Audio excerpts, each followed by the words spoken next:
Professor Kerber, our expert on the history of coverture, is going to tell us a little bit about not only how women lived under coverture, but whether they benefited from it, and if not, how they resisted it. How did they manage? Now we're looking at the period, Linda, in the post-revolutionary period. So we're looking at the 1820s and the 1830s when life has settled down in the new republic. Remember that coverture is the water these fish are swimming in. It's very hard to situate yourself against essentially the air you breathe.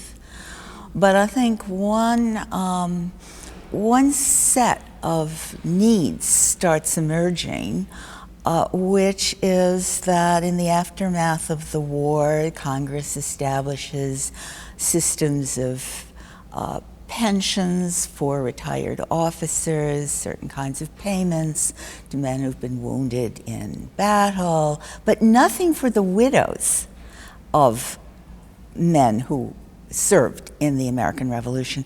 And Congress has started to get petitions.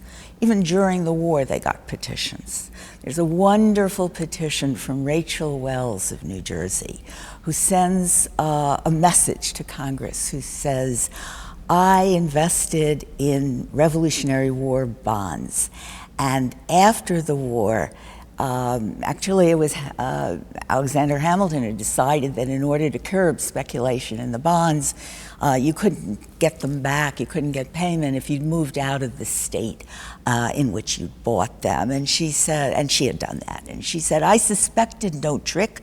She said, I have done as much for the war.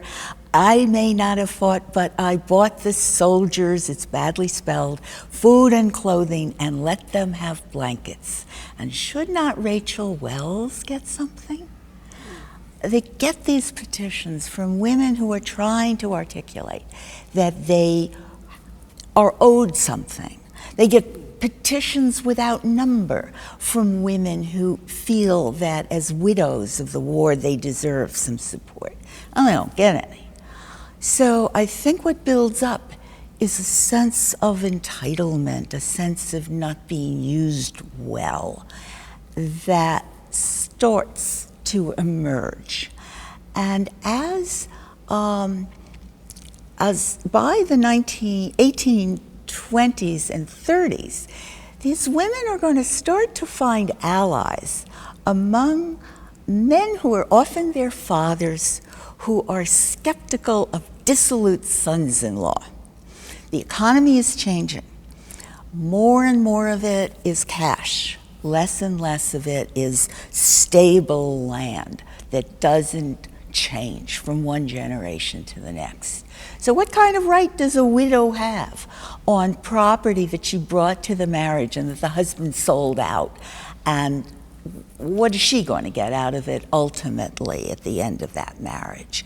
There's a lot of insecurity in the economy, and the fathers of those women and the brothers distrust the dissolute sons-in-law and want to get the property that they gave to their daughters solidly held by those married women.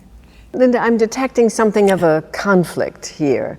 A conflict between fathers who want their daughters to inherit property over which they have at least some control in order to make sure that their line benefits from their property, and the interests of sons-in-law or husbands who may or may not then be able to exercise the kind of control that we think coverture should have granted them. Exactly. But in an insecure, unstable economy where husbands are worried about the debts that they have amassed, it's not so bad to have some property in the name of the wife that can't be reached for the debts of the husband.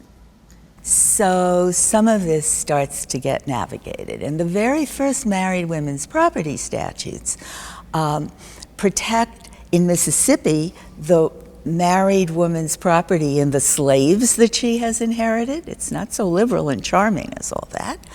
And in the Northeast, often only the property she has inherited or been given, all the property she's been given, but not property that she has earned inside the marriage. So very, very slowly and carefully.